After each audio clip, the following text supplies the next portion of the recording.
Students, before heading to the class, there is a key point about Rhizopus stolonifer, that is, in sexual reproduction, the Rhizopus produces the two types of spores. There are 50% of them are positive strains and 50% of them are negative strains, and both of these 50% strains, that means the positive and negative strains, on asexual and sexual and vegetative modes of reproduction, they produce a normal mycelium.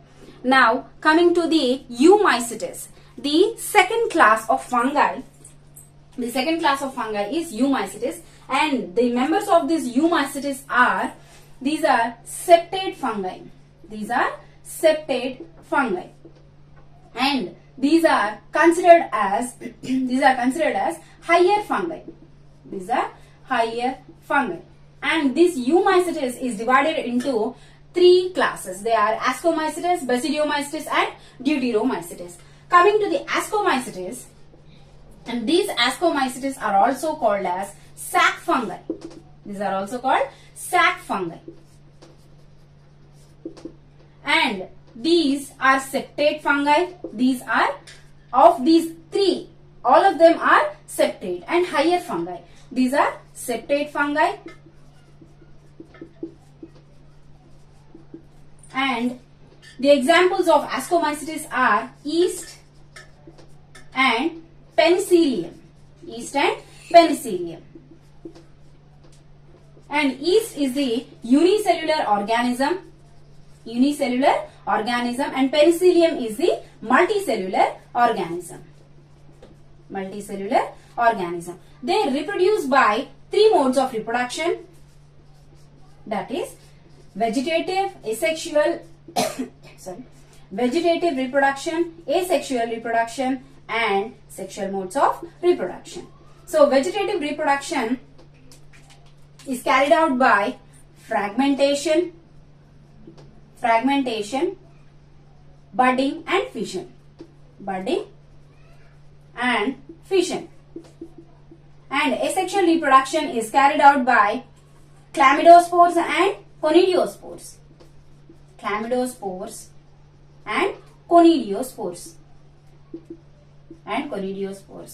And coming to the sexual type of reproduction, and this sexual reproduction is carried out by ascospores, which are produced in the sexual structure called ascocarp or ascus.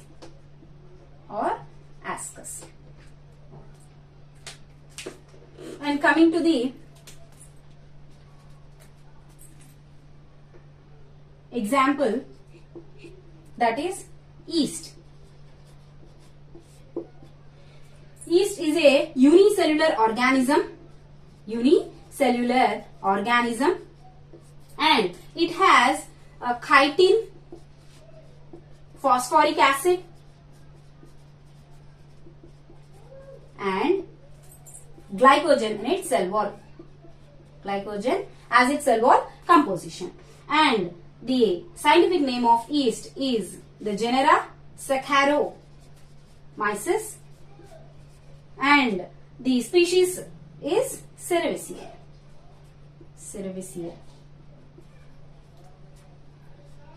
Yeast secretes an enzyme called zymase, and through which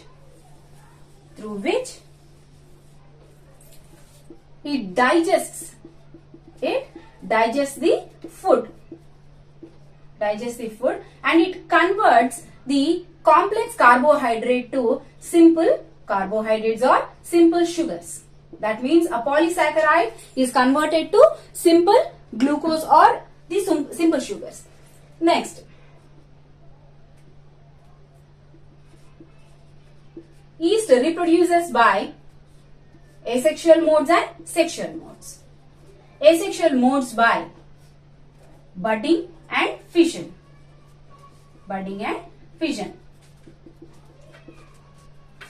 The yeast which shows both of these type of asexual reproduction are called as helobial yeast.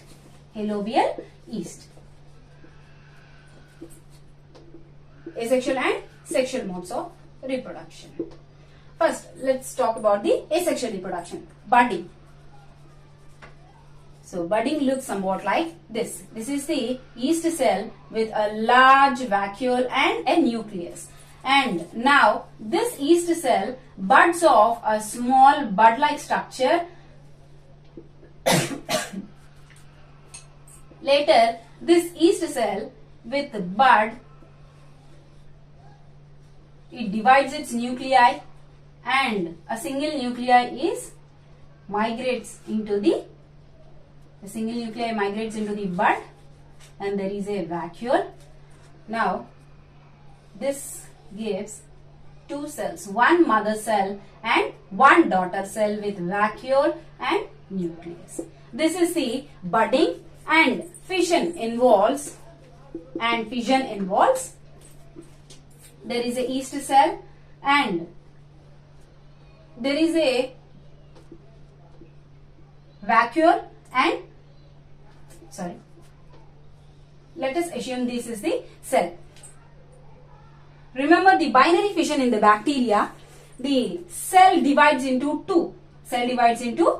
And forms one mother and one daughter cell. This is the fission.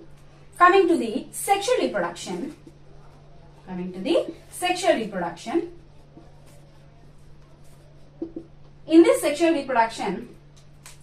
there is plasmogamy, but it is not followed by the karyogamy. Here, plasmogamy takes place by the fusion of gametes. Gametes such as antheridia and ascogonia. Both of these gametes unite, and how these unites? A fine hyphae called trichogyne, which protrudes out from ascogonia, and the nucleus from antheridia, it migrates into the ascogonia and forms the karyogamy. There is no karyogamy. Then what happens here is both of the nuclei remains in this cell.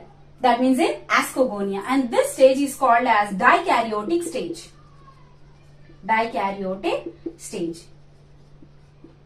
And this dikaryotic stage, which on mitosis gives the ascus, the sexual structure in which the ascospores are produced. And this ascus is of two types. They are apothecium and perithecium. This ascus is a cup-like structure in which the asci are produced. From these asci, ascospores are produced. This perithecium is a flask-like structure in which the asci are produced, and from these asci the ascospores are produced. And this perithecium has an outlet at the top or at the apex. So this is called as ostiole, through which these ascospores get liberated out. Okay. Now, in this yeast, the life cycle has three types. One is haplontic life cycle, the other one is diplontic, third one is haplodiplotic life cycle. And these life cycles are based on the nature or the ploidy of the cells. If the cells are haploid in condition, it is called as hologamy. So in this hologamy, two haploid cells unite to form a diploid cell, and this diploid cell on meiosis gives haploid cells. This is called as hologamy. And when the cells are in diploid condition, that means the gametic fusion. So diploid condition, when the cells are in diploid condition, diploid cells on meiosis gives two haploid cells. They unite to form a diploid cell. So, the haplontic life cycle is seen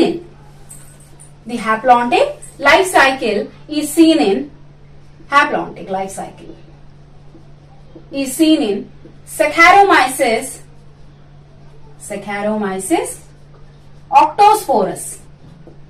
octosporus and diplontic life cycle is seen in Saccharomyces ludwigi. Next, the haplodiplontic life cycle is seen in Saccharomyces cerevisiae. So, this is the yeast and its life cycles, and in the next class we will discuss about the second example, that is Penicillium, which belongs to the ascomycetes.